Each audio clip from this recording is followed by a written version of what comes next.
Rema hari ini, Yohanes 14 ayat 27. Damai sejahtera kutinggalkan bagimu.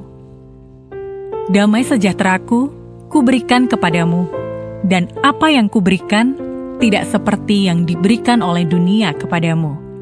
Janganlah gelisah dan gentar hatimu. Tak ada orang tua yang pernah membayangkan harus kehilangan anak karena penyakit.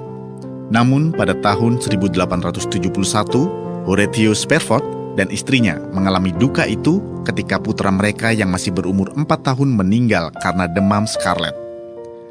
Duka mereka belum pulih ketika beberapa bulan kemudian kebakaran besar menyapu kota Chicago dan menghanguskan rumah serta sebagian besar properti investasinya. Dalam waktu singkat, ia kehilangan anak dan kekayaannya.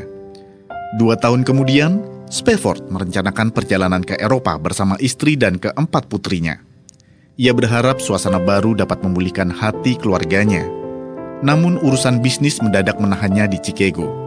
Ia pun mengirim istri dan anak-anaknya berangkat lebih dahulu. Di tengah pelayaran, kapal yang mereka tumpangi bertabrakan dengan kapal lain dan tenggelam di Samudra Atlantik. Keempat putrinya meninggal, hanya istrinya yang selamat seorang diri. Spafford segera berlayar menyusul istrinya.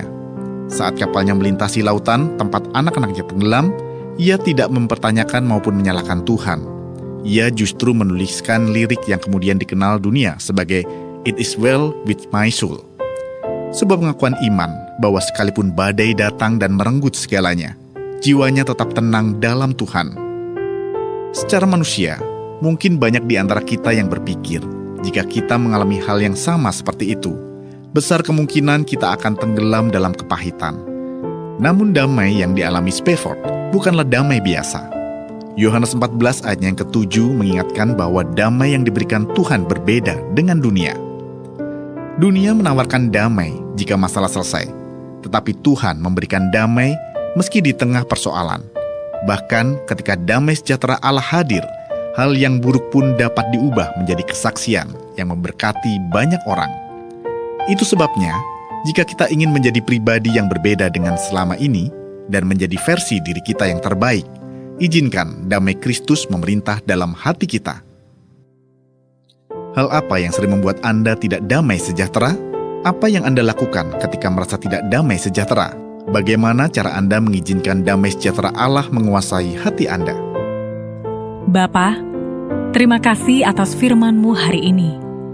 Ampuni kami yang sering menggunakan kekuatan kami untuk melewati badai kehidupan. Kami mau izinkan damai sejahtera-Mu menguasai hati kami. Kami percaya, di dalam damai-Mu selalu ada kekuatan yang baru. Di dalam nama Tuhan Yesus, kami berdoa. Amin. Damai Allah di momen tergelap lebih berharga daripada jawaban instan.